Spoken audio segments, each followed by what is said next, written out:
عاشرہ مبشرہ صحابہ کرام رضی اللہ عنہم اجمعین میں 6 ارب پتی صحابہ کرام رضی اللہ عنہم اجمعین بھی شامل ہیں۔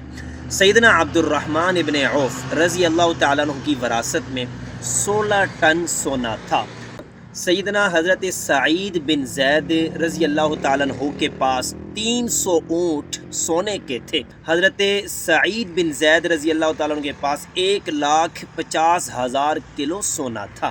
حضرت زبیر رضی اللہ تعالیٰ عنہ کی وراثت میں 6 کروڑ درہم تھے۔ سیدنا حضرت عثمان بن عفان رضی اللہ تعالیٰ عنہ نے صرف ایک بار 950 اونٹ سامان سے لدے بھرے اللہ کی راستے میں دیے تھے۔